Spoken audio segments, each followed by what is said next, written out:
All right, it's 1:30. I'm going to go ahead and call to order the Rockdale Planning and Zoning meeting of Tuesday, May 20th, 2025.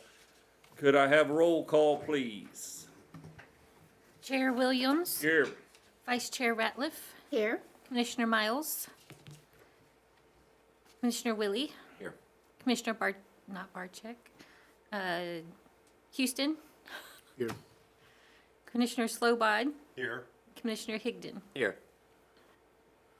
It's good to see everybody here today.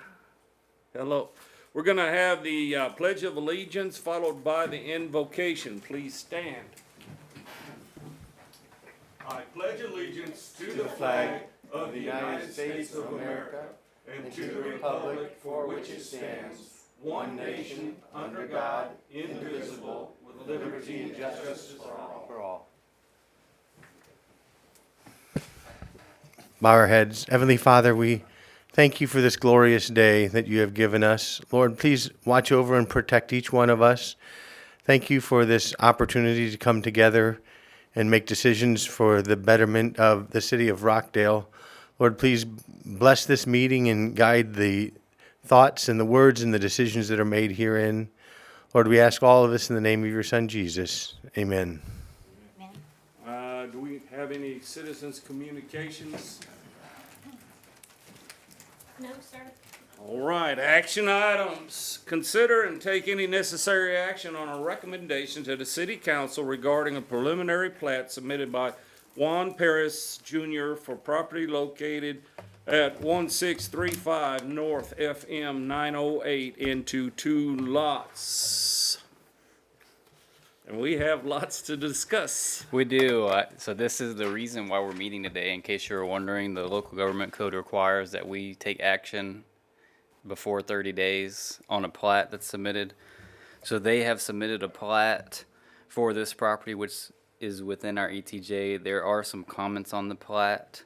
I'll get into those comments, and then we need to discuss why this plat should not be approved. The first, they have some clerical language issues. They had a previous mayor listed. They just need to put the current mayor on there. And then they have April of 2023 is when they have submitted the plat, and it was April of 2025. Now this is where we need to get into the discussion of why this plat could either be approved on conditions or it can just be disapproved altogether, and they'll have to go back to the drawing boards.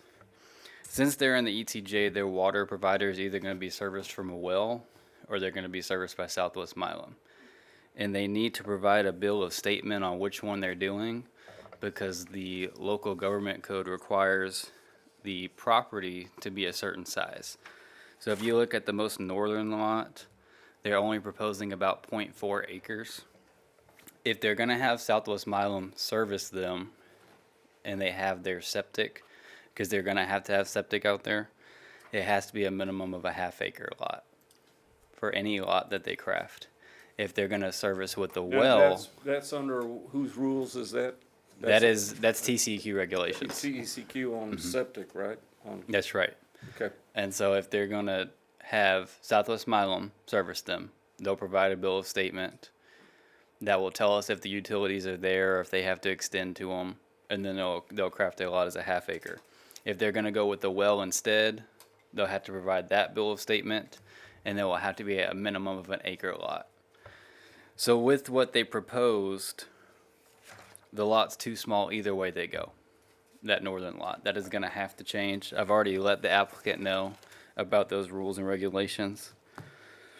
And then the final comment is where their septic is going to be. They have to show where the drain field is, because there's a 5-foot separation from the property line that's required. Again, not our regulations. So they'll have to designate that on the plat that's not currently designated. And then the health department will have to sign off on that once all of those items are submitted. So it's non-complying to TECQ. That's right. This cannot be approved as it is. So you have two options as a commission. You can say that you disapprove it based on those reasons, or you can approve it on conditions where you say, we approve of your plat if you make these changes. It is a commission's decision. It's a very similar outcome whichever way you decide to go with it. This is a preliminary plat, so they'll have to come back with a final plat. if you disapprove it, it doesn't mean they can't make the changes and come back, correct? That's right.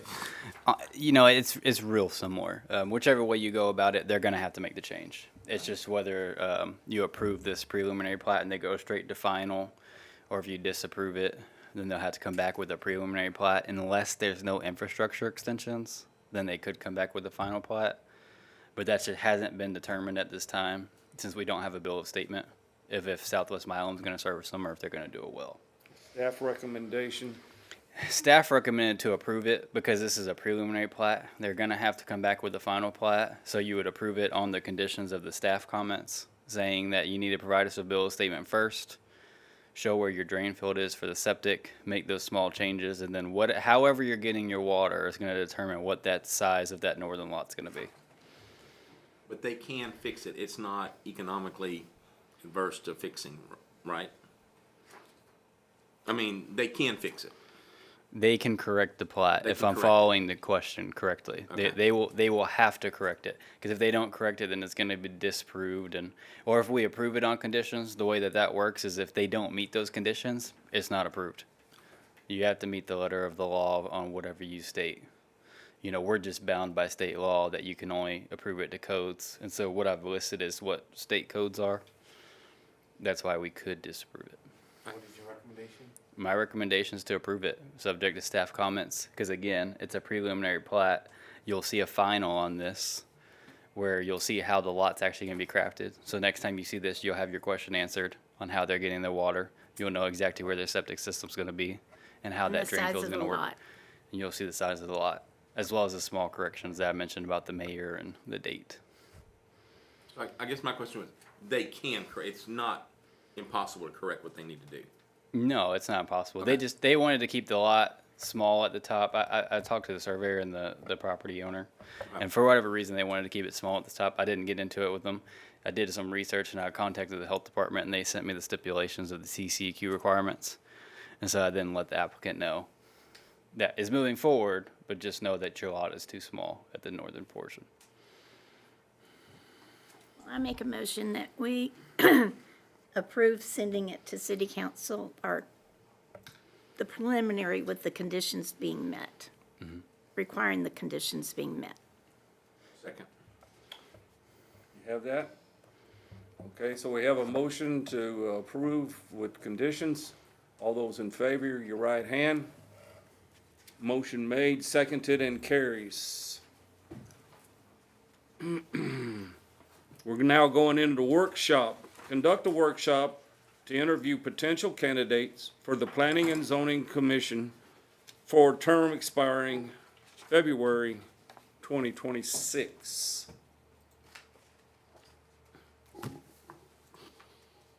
We had some discussion about changing the matrix, but we have not changed the matrix at this time. And so we have a candidate here. If you'll stand at the podium and tell us who you are, well, you're Nathan Flores.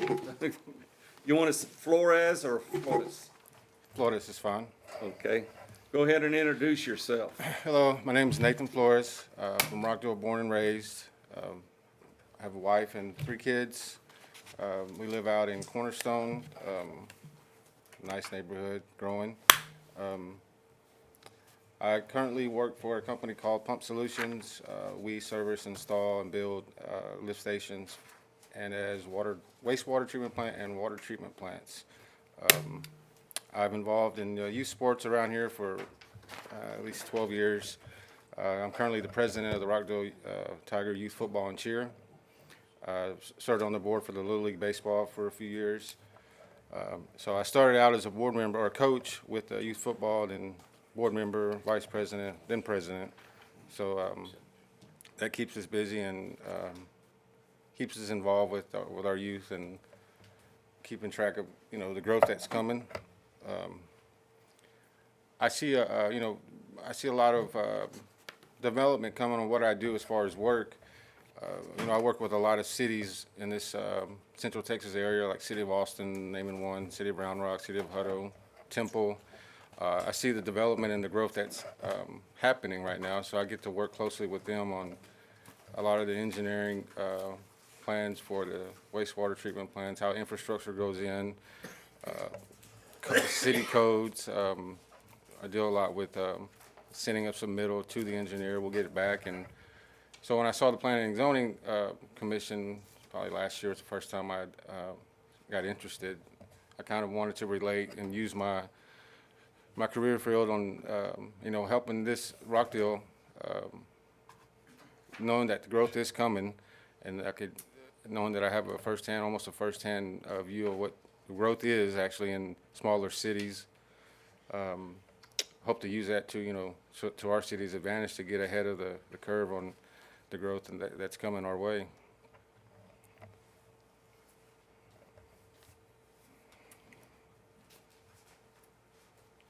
Have you been to any of the meetings as far as city council, or have you attended any? I have been to a city council meeting, yes.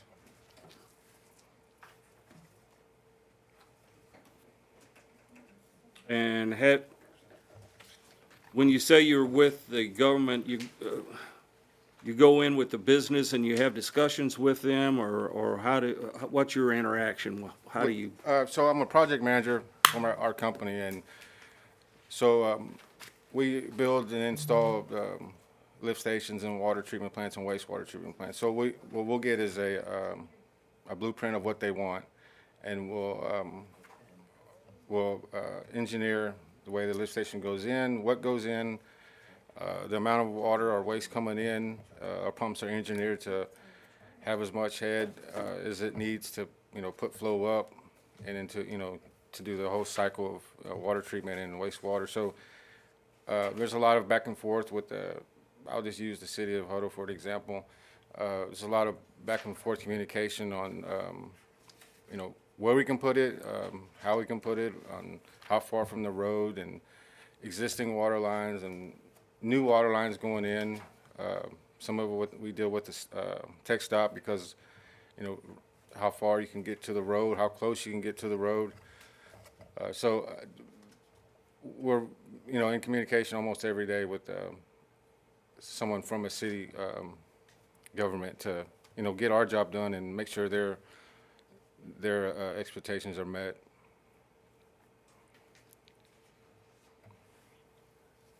Questions from the committee?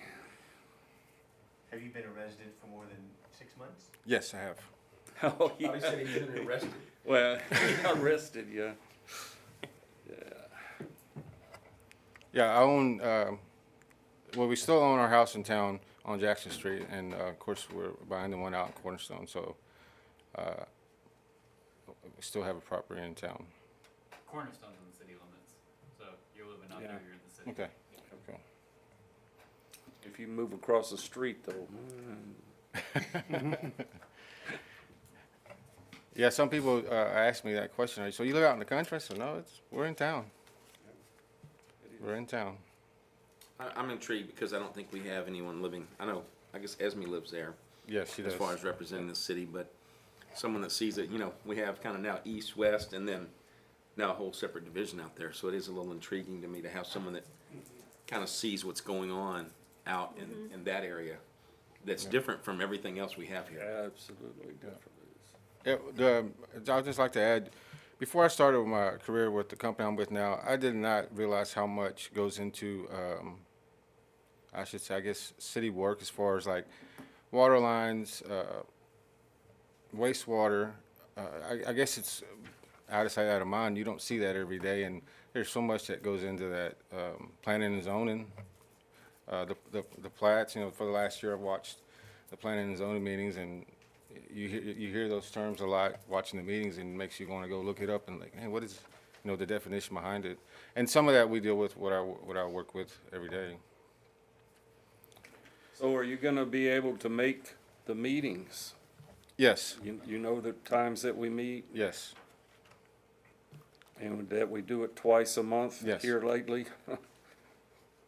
So you're aware? Yes, And you yes, can sir. make that commitment? yes, sir. Okay. Daniel, take it away. All right. If there's no other questions, you can sit down, so I've got to do some housekeeping. Okay. So at the top, it's asking for the applicant's name. I don't know what date he applied, so, well, I guess it'd be over here. 5/7.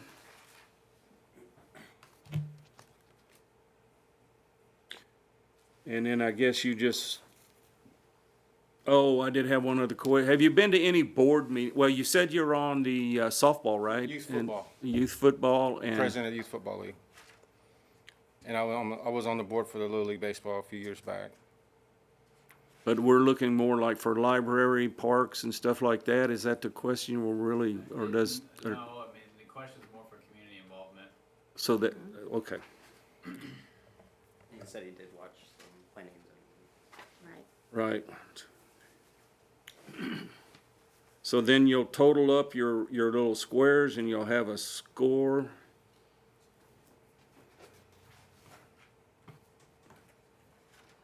And I'm assuming we put out of 7. Then be sure down at the bottom, it's reviewed by your name and today's date is 5/20. Yes.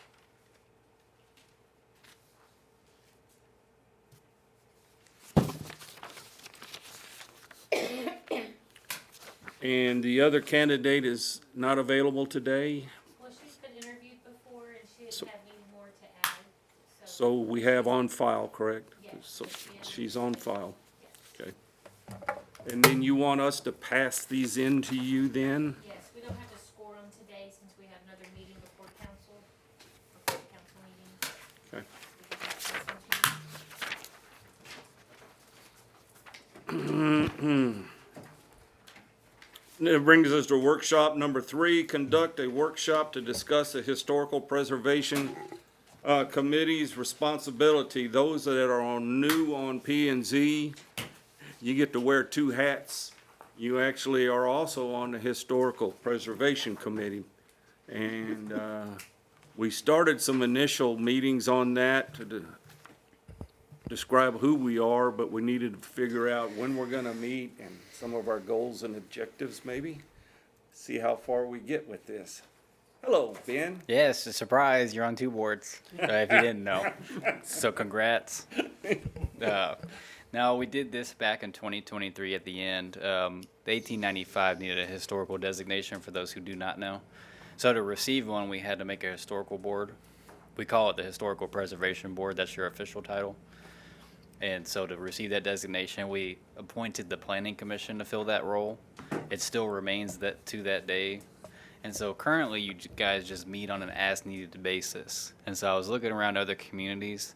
Communities our size typically, I mean, we're ahead of the curve. A lot of people do not have a historical preservation board, but the ones that are around our size usually meet on an as-needed basis. And they'll usually review any historical applications if somebody wants a landmark designation or if they want to actually be a district and have design guidelines that we would adopt and refer to.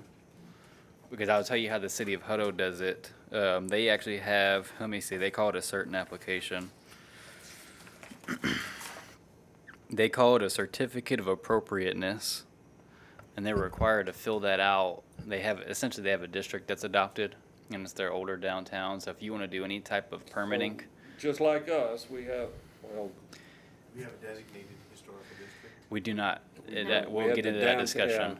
Yeah, but the way Hutto did it, you know, is, it would be kind of similar to us because they have a historical downtown just like we do. But they've made that designation. And so when someone comes in and applies for a building permit in that designation, they have to fill out that certificate of appropriateness, which is a lengthy form. They would submit that and it would actually go to the historic board. And you would review that and either approve it or make changes to it or deny it within that district.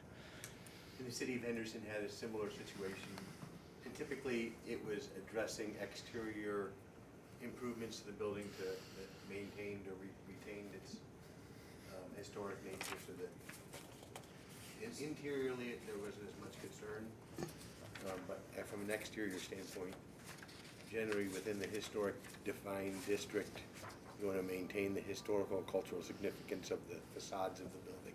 so who oversees or polices that, once it's submitted? When it would go to development services, because they would essentially be applying for a permit within that district. And then it would be the same case as if like someone applied for a plat that just happened. It went to development services. There's a process in place that it goes to the planning commission for approval and then city council. So it'd be the same process. There would be a process in place that somebody applied for a permit within that district. If you were to adopt one, it would go to the historic board for approval. One of the questions would be, do we want to limit it to the historic district, which we don't have? But there's historic buildings or properties that may be outside the district, unless we're going to expand the district to include those. But I have another suggestion. There's going to be maybe some overlap with the county historical commission. What if we go for a liaison from that commission, because we don't want to be duplicating. They put a lot of, I know because I was on it for like 20 years, a lot of work into this sort of thing. And I know that it's been presented to council before, it's been a few years, about like certified local government sort of thing, which controls what you're talking about, which is not just a confined historical district. It could be a house on Green Street, or it could be whatever they determine is historical. And the historical commission does that. They can do the application and everything, from what I understand. But I don't know if we're really ready on our own to set a historical district. Let me pause right now. You don't have to stay around for all this. You're certainly welcome to stay. I kind of left you dangling there, so But thank you too, Nathan. No, I want to listen. That's fine. Okay. that's fine. That's perfectly fine. Yeah. You know, I'll answer to that point before Tim speaks, is you can do it in multiple ways. It could be a district of just a block long. It could be an overlay that you do over the current zoning. So it would be like a residential historic overlay that would meet those standards. I mean, there's multiple ways of doing that. I'll get into it after Tim speaks of what those requirements would look like if that's something you were interested in. We had a workshop on it a year ago, but I'm going to assume you slept since then, so I'll remind you. Some of us weren't here either. Yeah, three new on the board. Yeah. You know, so it's my understanding, when you're talking about individual historic properties versus a historic district area, when you establish a historic district area, in order to meet requirements of the state, a certain percentage, and I don't know what that percentage is, of the buildings in that area have to be considered historic in nature. And historically significant and of a certain age. There's criteria. In other words, you can't just say this block is historic district. It has to meet requirements before it can be declared that. For individual properties, I don't believe, I mean, it requires the property owner's consent to declare a structure like a house. If you know you have a house on, say, on San Gabriel, that's an old house, and it's really cool looking and historic. I don't think that the city has the authority. I don't know if you can please correct me if I'm wrong, but I don't think that the city can go in and declare that building historic and require that it meet historic standards for renovation. If I it's think privately that owned, that they There is a program with the state, the certified local government, that yes, so can do that. the state can, but that typically is at the request of the property owner that be declared historic. And there are certain protections and tax benefits to the property owner to do that, but there's also that also puts some limitations on how it can be renovated. So when it becomes declared historic, then you can only generally replace like with like, and you can't demolish it without permission. So there are limitations on the property owner when it's declared historic, but there's also some advantages as well. Yeah, I think you're talking about like markers and that sort of thing, the ones that are designated historic by the state. Is that what you're talking Right, about, it has a Tom? historic designation. Which is sort of a different program from what I'm if it is talking about. if it is controlled by that and protected in essence by Mm-hmm. that historic classification. This is kind of like that gray area where we were talking about landmark. Well, it falls kind of in that whole discussion. But, I don't know that, that we can actually proceed unilaterally, to declare things historic, if they meet our criteria of, and, we can if they're in a district, and the district as a district meets it, if it falls within that area. So, So do we need to establish a historical district, area? if you wanted to do that, that would give you the most control, but it will take we'll probably have to hire a consultant to help us identify that area and qualify that area. Again, I would like to suggest that we get a liaison from the county. The county could Historical probably Commission, speak a because lot more. They know this stuff, and They they do. know what's historical and not. And they actually do surveys, not in the city, but they can, Mm-hmm. to designate the list. And this list goes to the state, what they consider historical.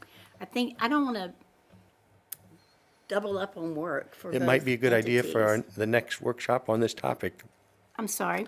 It might be a good idea for the next time we have this topic on a workshop to invite somebody from the County Historical Commission, to come in and address some of these questions that you have. I think it would be a great idea, even on maybe a more permanent basis, to have a liaison that can advise us on what they're working on, versus what we're interested in doing. And they may have already done. They have a lot of information that we would just be, I can't see us, So they're gonna have more expertise, but I don't know where their jurisdiction, whether it extends into the corporate limits of the city or not. It'd be good, Well, it'd be good it to get on might, the it same might. page with, It might, they may be doing the same thing in the county or the city if by council ordinance or resolution, cede that authority to them to oversee, then that might be beneficial for the city to do that, since they have that expertise. it was my assumption that, of course, this is the wrong administration or the wrong time in this administration to be looking for grants and stuff, but if we have a strong historical committee and clear outline on our scope, that it helps in writing grants for, It can. it can. It definitely can help in writing grants, but again, the work that has to be done is gonna be limited to maintain that historic, nature. I just want to make sure we're not doing this because we discovered that it was a vacuum, that it wasn't there, that we have a purpose and that we have a goal. So I think with the first responsibility of the historical preservation community or committee should be to open up communications with the county historical preservation committee and Are you on good terms, Tim? maintain communication with I them. don't know who's on that board, but I can reach out to the judge definitely and get some names and Joan? establish that. I'm very close contact with them. Maybe between the two of y'all can figure out a game plan? There's people like Jerry Burnett, just several people that you know. Why do I know? That you know, that we know. Now you're dragging me into it. Wait a minute. No, not really. Where we at, Ben? Well, I'd make the comment that in reviewing a lot of cities, they set out standards of whom's on that board, how they're eligible, and a lot of people had county representatives, either within that historic program or that they were architects and engineers on that board. I wouldn't be that specific for our size of a community, but you can always add that you want to have a liaison from them, or you can make them more than a liaison if the council were to make that resolution of how this board acts. Because currently, the way it works is it's just our planning commission. That's an addendum to our present description, or how do they do that? I would have to Other see. cities, how do they typically Well, fold that in? I've seen a lot of them do it by ordinance. A lot will adopt an ordinance that pertains to the historic board specifically, and then they'll list who's eligible, and then they would add on from there. And so we could do something like that if we want to bring them in as a voting member when y'all have meetings. You know, again, I would say you don't have to designate a historic district at this time to meet. You know, you can have Right. meetings on an ad-need basis. So I'll talk about the landmark and district. What the local government code says is that there's criteria that you'd have to meet to make a designation of a landmark or district. You'd either have to have the consent of the owner, or if you do not have consent of the owner, then you have to have a 3/4 majority vote of approval. Now, there is a caveat in that 3/4 of the committee or the community? of the committee and the council. So Ben, is that referring to a whole separate program from what the state does as far as recognizing historic landmarks or properties or people? So this would be something that a program that the city administers, that the city will recognize a historic? You're supposed to work property? in conjunction. Every board that I've seen has worked in conjunction. They even reference who they work with. So in our case, we would reference Monmouth County Historical, and then we'd also reference the state agency. The Texas Historical Commission is who we would reference on who we'd work in conjunction with on that. And so you would work with them if you're going to designate a historic district. As y'all said, you would work with them on identifying historic buildings that should fall within that district. And it'd be similar to like a zone change where they would get notice, everybody would get notice that this is happening, and public hearings will be held. And then a certain approval rating would have to be met from that point if you're going to do a historic district. And then in that, you set your guidelines of what those parameters are of maintaining those buildings. I'll use Hutto as an example. They have design guidelines that they posted on their website. They even list the paint, the colors of paint that you can do, and I mean you can be as specific from there. Almost like a homeowners association control kind of thing. Yeah, and so but again, that's not needed to meet as a board. You don't have to have historic designation. Doesn't And involve, Lynn Young, Yes. she's listed as the chairman from and also from Rockdale. There's actually 29 members on the committee. There's Jerry Burnett, Denise Doss, Derek Eads, Lucille Estelle, all from Rockdale. Estelle is deceased. Did you say Denise Doss? Denise Doss is She's deceased. listed on the committee from Rockdale. Yes. Yeah. And Denise Doss is a They'll vice come in chair. over there. Come on. She's been dead about 3 years, 4 years. Who? Denise Doss. Oh, yeah. This may be updated. I can get you a current Yeah, list. so it doesn't deal with the purpose or the operation of the building, correct? No, it's about the restoration. Okay. There's the Secretary of the Interior has design guidelines, and they list 4 different items. It's like renovation, repairs, and there's 2 other, demolition and something else. Of what that fall into is what you're regulating Okay. on that designation. And then whatever the zoning is underneath that regulates the use of the building. Okay. So a historic district is not just a zoning by itself. It's usually an overlay of whatever the existing zoning is. They just have additional standards that come with it, that they have tax benefits, but they also have more requirements of they can't just do anything they want to the building after having that designation. As an example, if they had the ceramic tile roof structure, they couldn't remove that and put asphalt shingles in. If the ceramic tile was their original. Does the owner of the building have to request to be declared historic? Or No, not by the local government code. That's, what if they don't want it? That was my question. if they don't want it, they would protest that, just like a zoning protest would be, and it takes 3/4 majority vote for approval. So, and at any point in time, they could apply themselves for that, and if they change their mind, they can change their mind, and it's gonna take 3/4 approval to do so. Pretty involved.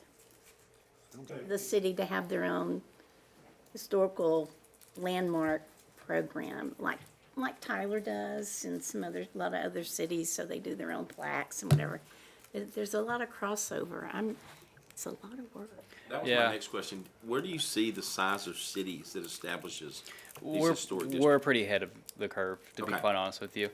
You know, 15, 20,000? probably around 10 to 12 Okay. is you'll probably start seeing them pop up a little bit more often. We had a pretty successful one in Henderson. There's one in Nacogdoches that's been really successful, that I'm aware of. There's a few others. Maybe I'm wrong. I just always think of the historical district now as the bars and restaurant area. Like Austin. No, Yeah. Generally, it's the downtown, you know. See? Usually. like I the didn't, okay, Dallas- good. You looked at me like I made that up. Yeah. Square in Georgetown. Well, and you know, Yeah. So what is the advantage of getting declared a historic for a owner? What's the advantage to them to be declared a the historic? advantage is they get tax benefits from that, as well as historical designations bring a lot of traffic. There are a lot of historians out there or history lovers that would like to go visit.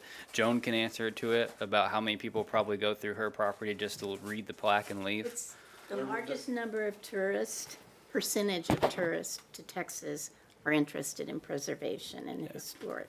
It also opens you up for the grants.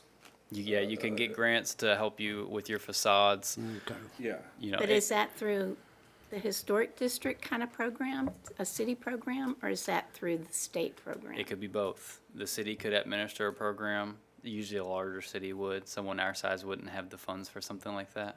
Right, so it's like the county commission, historical commission, they have a preservation grant program that you may have heard of. So the different key cities in the county will donate some money to it, or the county gives money to the project. And anybody that's historic can apply for the grant. Like, well, Rainbow Courts could, but we've never done that. The depot, for example, the old theater in town, K Theater. 1895. So again, that's sort of overlapping, and to get a tax credit or what, it's pretty complicated on the state level. And everything has to go through the county commission, the historical commission. Whether it be an application for a marker or a grant that maybe the Texas State Commission offers, that sort of thing. And certainly the tax. You know, one of the things I just mentioned to Ben, the 1895 building, even though it's looking really cool, I don't know that it would actually be eligible for historical designation, because even though they have renovated and put the tower back up, it's not actually historically like it was when it was originally built. I don't know that, but it is. I know that. I think that the tower, they've restored it back to what the original tower was. It may not be the same brick. You wouldn't want to use the same They brick. put a tower back up there, but I don't know that the tower design is the same as it Oh, was. it is. It is, Yeah. yes. I Okay. believe it falls in the renovation portion of it. You could almost redo the whole building as long as it's meets the standard of the The past. state has to approve it. Right. I couldn't change colors since we have a marker without getting the paint colors, exterior. You can do whatever you want inside, but without getting approval from the Right. state. So can we're talking Different things. about individual buildings to some extent, but you're also suggesting that we could have a area that would be considered historic. You know, usually you'll do an area. Usually you won't do just individual buildings. So if we have an area, do all the buildings in that area, are they all then considered historic? Even if they're significantly newer than some of the other buildings in that same area? And then the other question I have is, that's a concern, if we have an historic district, does that give give more authority to actually require renovation or require a certain level of maintenance of the historic buildings within an historic district? It would, and it would be maintained to the historical. Of that building. Right, so if Right. we made the downtown an historic district, if we could, then we could then require the owners those buildings to maintain those buildings to the historic standard. Yes, now, you couldn't have them, you still can't force them to make improvements on the buildings.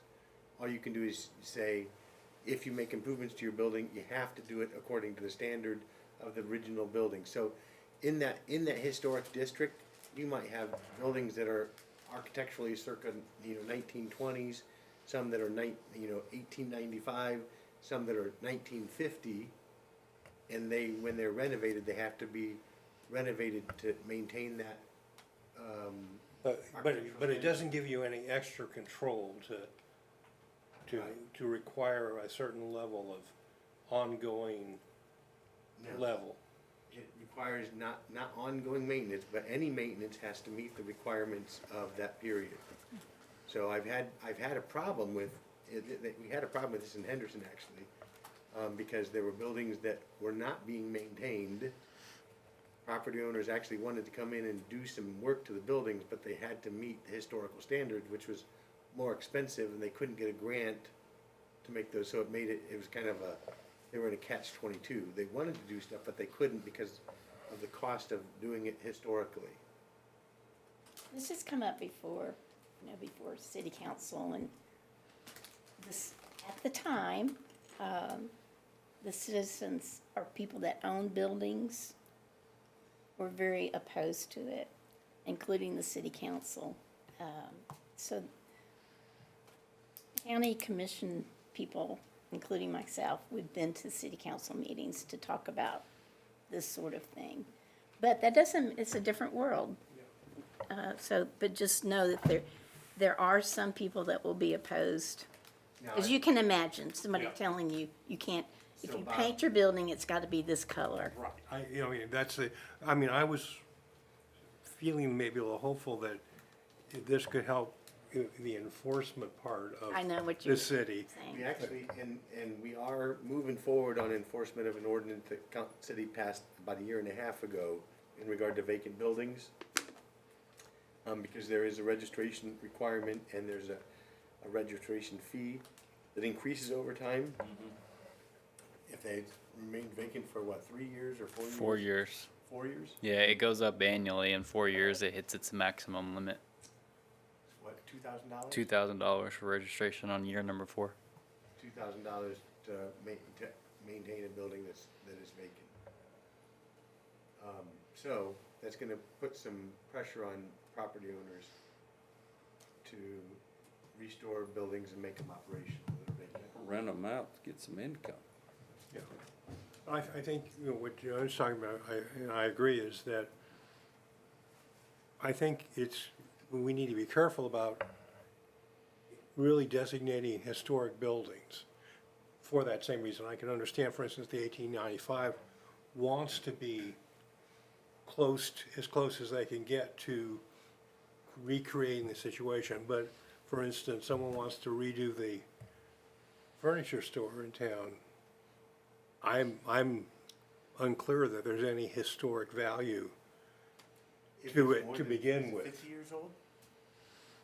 Yeah, I believe 50 is like the youngest it is. Isn't that right? It's like, Has to be 50 years old. Yeah. If it's more than 50 years old, it can be. On a state level, I don't know about, it would Right, follow but the state. That, So 50 but years. you agree, because, Now, 50 years is not very long. right, Easy now, easy.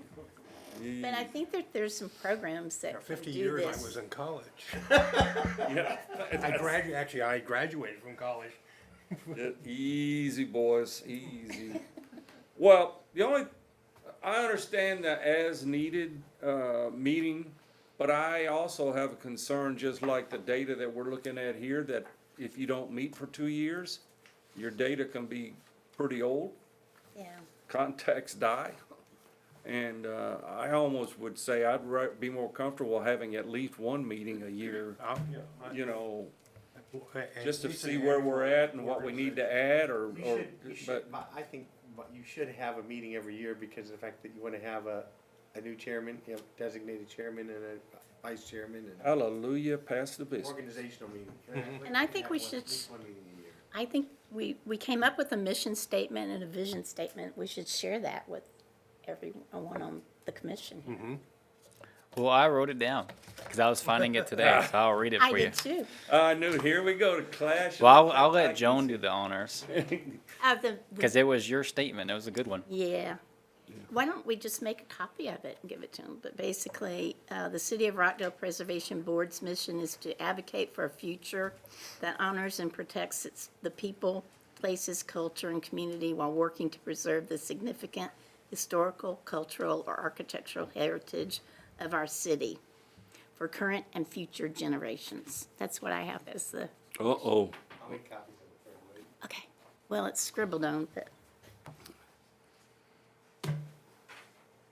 As you know, if you want to meet once a year, we can certainly have that. You know, if that's a discussion of we want to add more board members like representatives from the county, you know, you can do that by ordinance that would set who's eligible for your board. If it's going to still act as your planning commissioner, if you want it to try to be other people, and you would set the determination. It's kind of like how you guys have a certain percentage can only be realtors. You know, I've seen others that say they need to be an architect, engineer, they need to be a historian.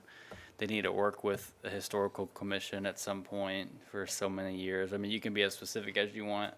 I would say for a community our size, we probably wouldn't want to be that specific just because we might not get that many applicants. Yeah. Yes. Well, I'd like to have another workshop within 60 days, 30 days, 60 days.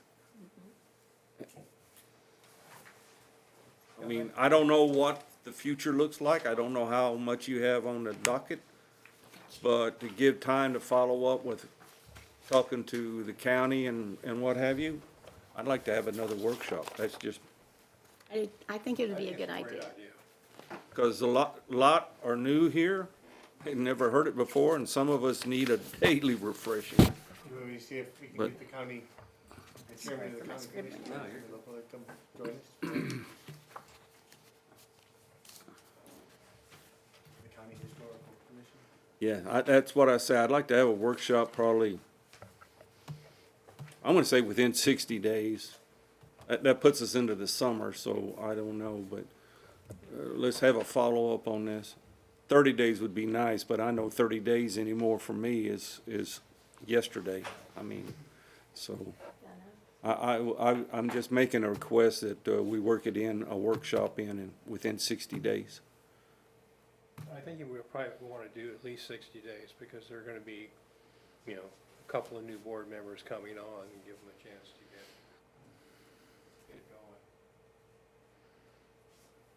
going. Anybody against it?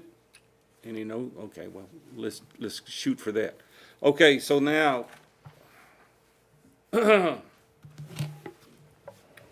conduct a workshop to discuss the diagnostic report, which is a spinoff of the master plan. That's right. I'll let Shanna pull the PowerPoint up. Because it's a long document that we gave you probably maybe 2 months ago now. Yeah. And I, you know, expected you to read every single word of that. Memorize, you said. So I'm only going to go over chapter 1 and chapter 2. We can just stop anytime you guys have questions. Can you kill the main line of lights? Right? Nope. Oh, we got a foot race. Closet, there, that's good, thank you. The clicker, does it work? Certified electrician said you didn't do that, right? Okay. I'm just going to be as brief as possible with this because it's going to be a lot of information, but it's kind of the same repetitive over and over as you see if you've read it. And so the first is the why. Why do you have a diagnostic report? It's to update your development regulations, and the reason behind that is to increase your housing stock. You've heard me say it before, that there's every city in Texas, if you go ask them what's one of your issues, they're always going to say it's a housing problem. There's a nationwide housing problem that's actually had bipartisan cooperation in our government. And so there's a missing middle housing, which is like your townhomes, your condominiums, things of that nature that you just don't see in your community. And then, of course, it's to promote your new and existing businesses through your code and so on. Ben, footnote to what you're saying, there's some communities like Anna, Melissa, and all that north of Dallas that are just growing at crazy rate. And on the other hand, you have Fort Worth that's talking about closing down 20 schools that, Yeah. you know. You know, so- since COVID has happened, there's been a trend of transit to work and working from home. Oh, yeah, and the So a lot of the bigger cities are seeing declines or not as rapid as a growth as they've traditionally seen. And a lot of your smaller communities that wouldn't have seen that growth is starting to grow because a lot of people are working from home. A lot of offices did not open back up after COVID, or a lot of people realized that they can work from home instead of going back to the office even if the office opened. And so you've seen your community start to grow because it's usually cheaper to live in a smaller town and just commute to work or work online than to live in the bigger town and work there. Is that part of the importance of the high-speed cable network, high-speed fiber network coming in, that younger generation that qualifies for a Cornerstone probably works from home, at least one person in the family, or is that? It's a combination of that idea and that your community is also growing, that there's actually a demand for that fiber to actually be needed in that town, and they would make that, it's financially correct for that company to actually put that in, and so you're starting to see that now around town. Now, this is talking about the following components should guide and update to development regulations. You want to provide a holistic but carefully tailored series of development regulations. We're typically traditionally residentially focused. We're very lengthy in our portion of code about that. And then we, of course, as you all know, we've only tailored to one economic driver, which was Alcoa at the time. And then you want to make sure that your code collection is friendly for all users, which is easy to read, easy to find. And then also you want it to reflect your community input and make the process easier. Now, our current codes are not as quite up to date as they should be with the tremendous amount of changes that the legislature has made over the years. I've listed the 2023 session because that was a lot of changes, but it started since 2021, and this legislature has also had a lot of changes that you'll be seeing code amendments happen to as they move forward. You want to calibrate your standards and your procedures, and then you want to provide flexibility but also certainty.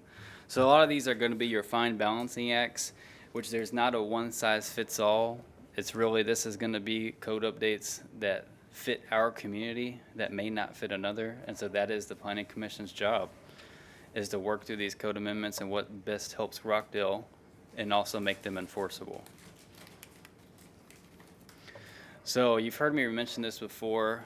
One of the recommendations in our diagnostic report is for a unified development code. And so what that is it's a combination of your zoning regulations, subdivision regulations, design guidelines, sign regs, and other development regulations. So essentially, if you were a developer coming to the city of Rockdale right now, you have to look in at least 4 different chapters to find out what our regulations are, which can be very confusing for someone that's new to the code. And it's easy to miss a one-off item. You know, I'll use the example of we've had people come in before with development regulations, and they've read 3 of the chapters, and then we've let them know about 1 more of them, and it's changed their whole design because there was a requirement in it that they just did not meet. What are the benefits of a UDC? It's a helpful tool for any mixed-use developments, which is a lot more popular in our common area. And then they're useful for cities experiencing growth, which Rockdale is on the up and ups. And then they're also more efficient because they're all located in one area. So there's not as much cross-referencing. So let me ask you, in Hutto, they developed a silo district, and that's mixed use as far as businesses go. Is that a correct statement? Because they have several restaurants in that area, but they also have the businesses in the city's offices. This is more asking for, like downtown, a business on the ground floor and a residential above it, or Mixed use can be multiple ways. It truly is a mixed use. You could have a building that acts in 2 different ways, as you stated. That your first floor is like a restaurant and your second floor is the living area, or you can actually have a business, a heavier set, maybe restaurant business next to a home-based business, and so on and so forth. More of a mixed use. It's different uses within that area that coincide with one another. That would be, Mixed-use zoning isn't just property by property, it's just an area that's zoned mixed use. And then there's guidelines for how that can develop, that could include both multi-use buildings and different buildings. right. And it's urging us to go that direction. Yes, our comp plan encourages us to move to a mixed-use regulations, which we'll get into that, because currently there is not a way for us to do mixed use. We're very, But that's not citywide, is it? Mixed use? well, okay, so we have a future land use map that calls for mixed use in certain locations of the city.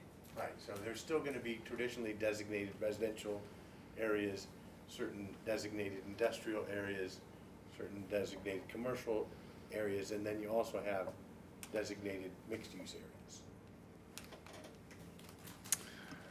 So for our UDC, there's currently a grant that's through the GLO that actually is a no match required grant that would help fund a UDC if we wanted to move that direction. And then now we'll get into the zoning types, which we've already just began this discussion. So currently we use several components. We use a conventional base, which is the Euclidean. That's the most common type of zoning. It's the oldest type of zoning. And most of Rockdale falls in that category. Again, there's really no flexibility in this type of zoning classification. So I use the example, we have R1 residentially zoned districts. It is just a single family house that's allowed that has to be a minimum of 1,000 square foot. There are no ifs, ands, or buts about that. And then you have overlay district or planned unit developments that you've seen recently, where PUDs can be used as tools, which they're then in a case-by-case review. The only problem with those items is it does bring uncertainty to developers if they're actually going to receive that approval or not. And then communities usually blend between conventional zoning, which is Euclidean, and then what's a form-based zoning known as your hybrid codes. So form-based zoning is your mixed-use types of zonings. You'll designate an area, and we'll get into that. To get back onto Euclidean zoning, it's a zoning district that specifies the standards, setbacks, height, and density. The advantages, it's the most common approach. Most people know this zoning. The limitation, it does not talk about design requirements. It does not, it does segregate the uses, and then it could have excessive setbacks or height regulations that could pose barriers to developments, which we've seen over the past few years in our development review committees, that people want to come in with either a smaller home size or a smaller lot size, and we have a pretty old zoning code that requires relatively large lots. Now there's a form-based zoning, and so what form-based zoning does is it just divides your city into zones, and then you regulate that based on the design characteristics rather than the use of it. The use is still often regulated, just not as strictly as your Euclidean zoning would be. The advantage of this is it addresses the site design and gives more flexibility. It works well in urban contexts such as your downtown, urban districts or corridors, or even your diverse neighborhoods if you think about Ackerman and Maine that have businesses along with residential. This is where you use this type of zoning. The limitations is it is a new approach of a zoning category that not many people are familiar with. It could be complicated due to that, having more flexibility in there. And then it's also limited because it doesn't address your issues of congestion, your suburban corridors, and other issues. And then currently we don't use any of this. We have the older type of zoning, so there are no mixed uses allowed. Except unless you do a PUD. Right, if you do an overlay. Now, as far as the recommendation, the Freeze and Nichols believes it would be beneficial if Rockdale went to a form-based zoning with just the downtown and maybe expanded out into the other areas. So I use Ackerman and Maine as an example because our comprehensive plan calls for those areas to be more mixed use. We should utilize the hybrid approach. So as Tim mentioned, the places that are maybe residentially zoned, you keep them as is. You may just amend your ordinance to maybe allow for different housing types, but not a mixed use. And then you would adopt a linear approach and design parameters for both staff and the developer to achieve the desired outcome. Now we're going to talk about overlays. It's an overlap of a zoning district, as we talked about the historical overlay just a few minutes ago. The advantage of it is it allows for additional design standards, and it's a common use. The limitations, it just can complicate the process because you're adding more rules and regulations into a piece of property. You can also have environmental overlays, there's different kinds of overlays potentially. And then you also have planned unit developments, which is also common across Texas. It's essentially their own ordinance that regulates that property. It's on a case-by-case basis. The only problems with it is there's a greater room for error. It can cause a lengthy approval process because there could be a lot of back and forth between the developer and city staff. And then there's just no baseline standard because, again, they're making their own ordinance at that point. Basically, you're negotiating, the developer comes in, doesn't want to comply with our standard requirements, and then they offer sometimes to do things to a greater degree in one area and lesser in another, so you end up, maybe they put in trails or water features or playground in a subdivision, or in Cornerstone's example, they had dedicated a certain area for a new school. But generally there's give and take when you do that PUD, planned unit development. And you give up lot size, setbacks, things like that. So continuing on the zoning tools, Rockdale does actually have one overlay district. If you did not know, it's the infill redevelopment overlay, which is essentially the city can waive any setbacks, parking, impervious cover, or lot size. In land use to grant a building permit, they did have a comment that this was unusual how we have it implemented since it's more of a floating zone. Where is that overlay? It's over. I couldn't find designations, so the way it reads is it's almost over the whole city. Oh, at one time we had 4 streets designated as the borders for the, Well, and so you have the central area district that list what you're referring to, yeah. but this is its own section. I wonder if they established that so that it could be overlaid but never really applied. It might have been like that. It just may have not been forwarded to that Back street. when we were working out a lot of that original stuff, we were so into Euclid, we used a chisel and a hammer. I mean, we Well, and that's the thing. Like Tim said, it probably the intention it does read like it was probably intended for the central area district. Yeah. That these standards would apply. It just wasn't written that way in the ordinance, and so it seems to be just a floating district that would be everyone has the overlay. So right now, in the downtown, where there's zero setbacks and zero lot lines, are those buildings legally non-conforming to our current zoning ordinance? No, they are conforming because there's a zoning district for central area that does not require building setbacks and so on and so forth. This is almost like it was just an extra. well, it make was sure we kind hit- of self-evident too. Yeah. It's self-evident. It's downtown where all the buildings adjoined each other, there's no need of having setbacks and da-da-da if they're adjoining, so. Yeah. But you're talking, good Lord, 20 years ago, 15 years ago, Joni, when we were, some of that original, A long time ago. a long time ago, yeah. So that's just how it reads, and so we do have one if you did not know. Now we do have several PUDs that are listed there. There's a note at the bottom that if you frequently use PUDs, it's usually an indicator that you need to amend your zoning ordinance. And now let's talk about design guidelines. What it is it's a document separate from the code that are usually flexibly written, that are non-binding, that give an idea of what the guideline design should look like for the property. It could go as far as building design, landscaping, so on and so forth. Well, so how do you differentiate between an existing city that you're trying to zone out, and I can understand PUDs and all that going forward, but if you were trying to retro zone or designate a city, Do you, to follow the question, you're talking about if you do a zoning ordinance amendment to your current city, how would you write that? Is that the question? How do you zone things? how would you put it into a PUD once it's already established? I Well, guess? you wouldn't use a PUD that way.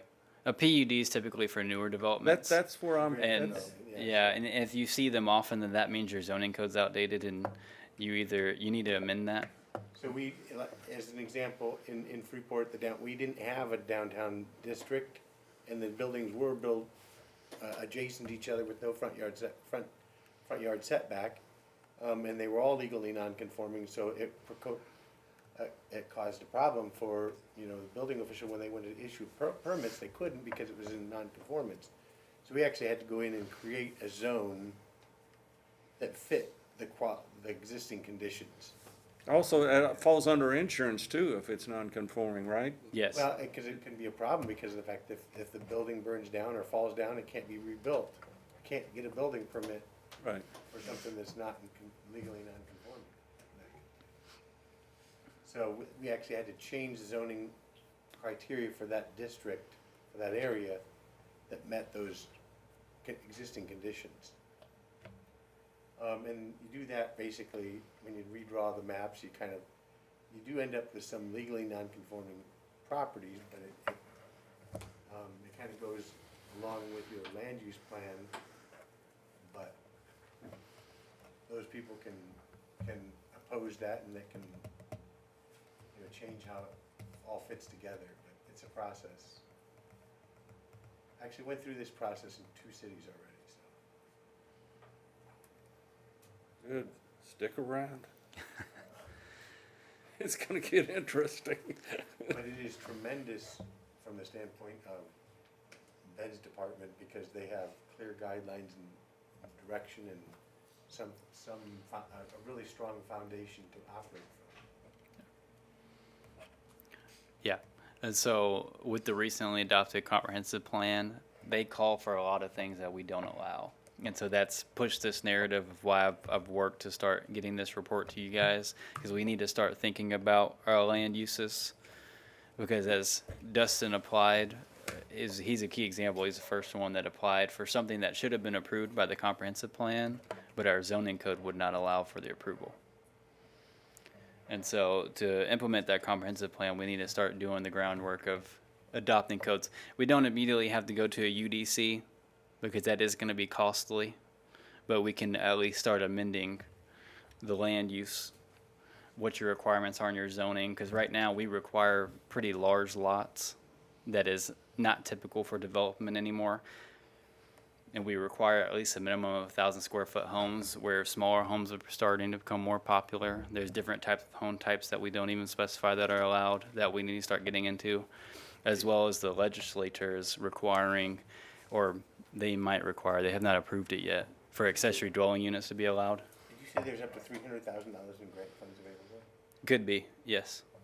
If we're able to access that, it's better to do it all at once, and that way it all fits together a lot more neatly than if we go ahead and amend this policy, and then we amend this policy, and then we amend this policy, and then we amend this policy. Sometimes there's overlap that you have to actually go back and your 4th or 5th policy down the road can potentially conflict with the first policy or second policy. And I've seen that happen when you have a zoning ordinance, subdivision control ordinance that's been amended 20 or 30 times. It becomes extremely unwieldy and difficult to find things in. I know Ben can handle it, but it's. How do No, other cities it's- handle the, do they have a certain number if you're having to amend a PUD 4 times because of your zoning, do you say? You wouldn't amend the PUD. The PUD would remain. Well, that's your trigger to amend your zoning, if I'm understanding that Well, right. it's just an indicator. I know Red Oak, actually, that's the only way they do new development is through a PUD, because they have their Euclidean zoning, but they encourage developers to get creative and go outside their standard development and do some creative things and create some really interesting neighborhoods. And so they've got right now probably PUD 1 through PUD 40. Oh, God. And they're all, and each PUD has its own guidelines and standards as it's developed, but once it's all developed, then it's done. And you don't really have to worry about it, it's just there. Yeah. So you're talking next door to next door, you might have a totally different design and things like that. You could, I mean, and that's the discretion. That's why PUDs can be beneficial, but they can also be detrimental. It's a fine balance because a PUD allows you to be as creative as you want to be, but it also adds a lot of uncertainty, which uncertainty is money for developers. And so that's why they'll typically say if you're going to do a lot of PUDs, you need to amend your ordinance to provide that certainty. So when a developer applies, they know what standards have to be met. They can be created within those parameters, and then they know they're going to get approval because it meets city ordinances. So you're saying we need to develop a PUD? No. I'm saying that the zoning ordinance needs to be amended. Our zoning ordinance is old, Well, yeah. and a lot of the A standards. category for PUD, I guess, is more. Yeah, you know, a PUD is just an element within your zoning code that does not need to be touched because it's just a tool to create your own ordinance, is essentially what it does. So you're not. It happens as you need it though, correct? Right. That's right. And so Cornerstone would be used as an example here that they wanted smaller lots than we would allow. So they came in with the PUD that specified what their lot dimensions are, and they specified what design standards they were going to use and so on, what their landscape will look like, and they created their own ordinance from that. And so they are R1, so they fall within the R1 zoning category, but they're a PUD, which means they have different requirements than what R1 has. And then whatever they don't specify goes back to the R1 zoning classification. They have a base zoning classification, Yeah. which is R1. So it is simply just a tool. That's all it is. You know, that just using that tool constantly just tells you that your zoning ordinance does not meet current development standards and it's old and outdated. And so they're saying you need to make a code change. And actually, the three pending, Cornerstone and Republic Ridge, and those, we already have three, right? All of those are PUD. We have 5 PUDs because we have the daycare on Ackerman was a PUD. We used it for Cornerstone. We used it for Republic Ridge. We used it for the mobile home park on 79, and then we also used it for the daycare on Dyer. So PUDs, you know, some of those implementations, we used it to protect the uses around it. I'll use the example of the daycare. He listed about like 4 or 5 operations that could be done in that building and the daytime operations and so on and so forth to protect the residential around them. You don't wanna change it, you don't wanna change the zoning ordinance because of the fact that that opens it up to potential anything, but the PUD just limits it to those particular uses Yeah. that you're okay with. Yeah, yeah. You're putting like a lock and key on it, essentially. And so, you know, you can get as creative as you want in your zoning. You know, what this is calling for is we would keep our Euclidean zoning. We may just change the parameters within it for like a lot of our residential areas. But for more of our, especially our downtown district, Maine, Ackerman, those more highway corridor type of functions, you would have a mixed use that would allow for home-based business that maybe they don't live in, but it would be designed as a home, but maybe operate as like an insurance office or something of those sorts that we currently don't allow because we don't allow mixed use. Those are just some ideas. And, you know, as Tim said, you would do a UDC because it's a one-stop shop that you'd fix everything at one time.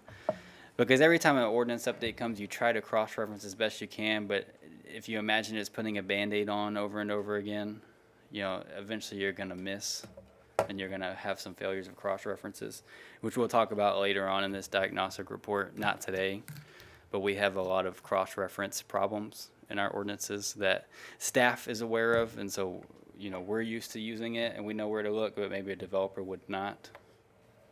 And that just happens over time as you update your ordinances. It's just a natural thing. Back on design guidelines, the advantages of them, they're flexible. And then due to their flexibility, they can be amended more easily. They can be amended more easily. The limitations is they scatter design considerations among different documents, which could add to confusion. They're sometimes unclear, and they could cause a delay. And then the applicability to us that they're recommending is that it would be to our downtown area, but they don't exist currently. And that is all for that presentation. I'm not going to get into chapter 3 today. What?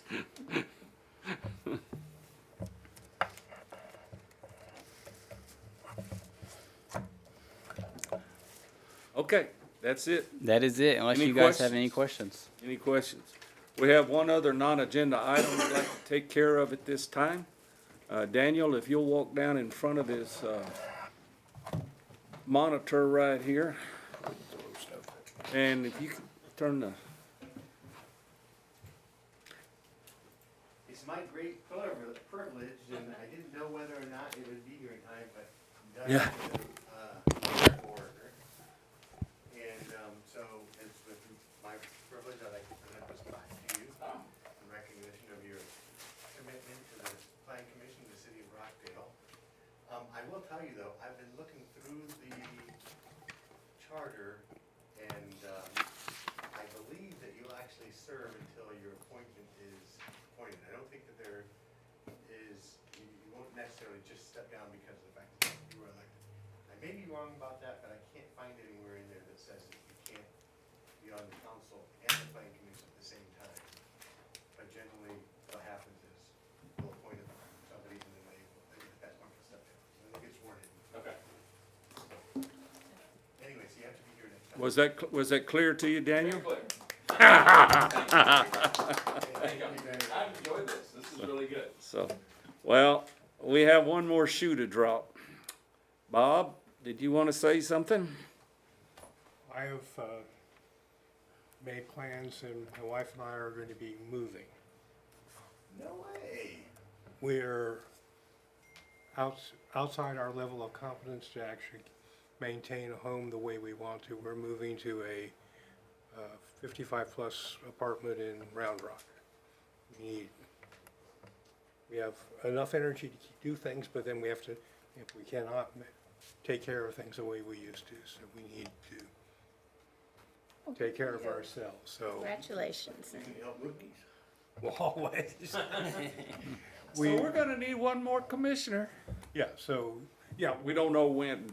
we will be putting the house up for sale. We'll be moving mid-June, but I would also guess that until the house sells, I guess I could always come back and visit if you need it. But again, yes, another person will be. Realtor? I have one that you can recommend. A house is gonna be listed the 1st of June by that realtor, yes. Well, congratulations Yes. on being appointed to commission. Congratulations on making an adult decision. Huge. And I'm approaching that rapidly, so I'm listening intently to what you're saying, so, yeah. Wow. Surprise, surprise, surprise. They didn't say you have to bring your own person though, right? I mean, Anyway, yeah, I'm gonna go ahead and adjourn the meeting here at 2:48 PM.